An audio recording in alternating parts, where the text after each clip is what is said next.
খড়িবাড়িতে আগ্নেয়াস্ত্র সহ একজনকে গ্রেফতার করল পুলিশ। ধৃতের নাম মোহাম্মদ মানজার, ঠাকুরগঞ্জের বাসিন্দা।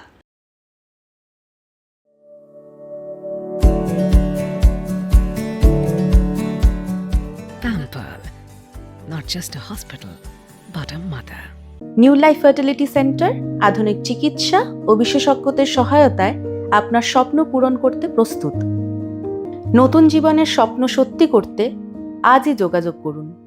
নতুন জীবনের সূচনা এখানেই। জানা গিয়েছে, খড়িবাড়ির চক্করমারি সংলগ্ন সিঙ্গিয়াচোতে আগ্নেয়াস্ত্র হাত বদলের খবর পায় পুলিশ। এরপরই এলাকায় অভিযান চালিয়ে মোহাম্মদ মানজার নামে একজনকে আটক করে। যদিও ঘটনাস্থল থেকে পালিয়ে যায় একজন, আটক যুবককে তল্লাশি চালিয়ে উদ্ধার করা হয় একটি পিস্তল ও 1 রাউন্ড কার্তুজ।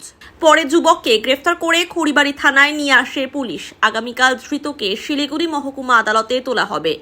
এই ঘটনায় আরও কারা জড়িত তার তদন্ত শুরু করেছে পুলিশ।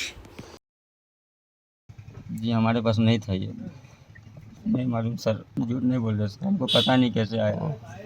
हम कहीं नहीं देने जा रहे थे, घर ठाकुरगंज में गलगलिया आए थे। हमारे पास था ही नहीं सर।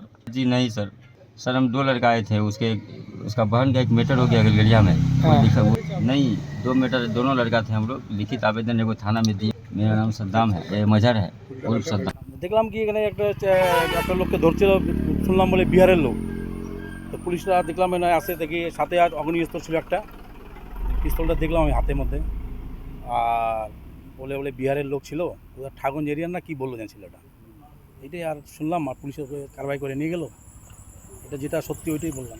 আমি এসবের যাতে যেরকম হয়ে গেছে কি বলবো, আর আমি বলার তো কিছুই নাই। এইসব তো মানে জীবনে প্রথম দেখলাম।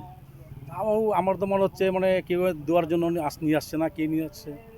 শাস্তি হোক, এরকম আমাদের এরিয়াতে এরকম যেন হয় না হোক। আরও অনেক ছেলেপেলে আছে, যদি এরকম কেলাম হতে থাকে তাহলে আমাদের তো সিঙ্গাজোরটা তো অনেক বদনাম হয়ে যাবে। এই প্রশাসন যেটা উচিত ভালো করবে ওটা করুক, কড়াকড়ি করুক। প্রশাসন তো বলে আমাদের রাত বিরাত কোনো লোকজন 9টা 10টার পরে লোকজন ঘুরে না, ওটার মধ্যে ভালো ভালো লোকও ধরা পড়ে যেতে পারে। এর জন্য নিজেরা 9টা 10টার মধ্যে নিজের সম্পূর্ণ বাড়িতে থাকার উচিত।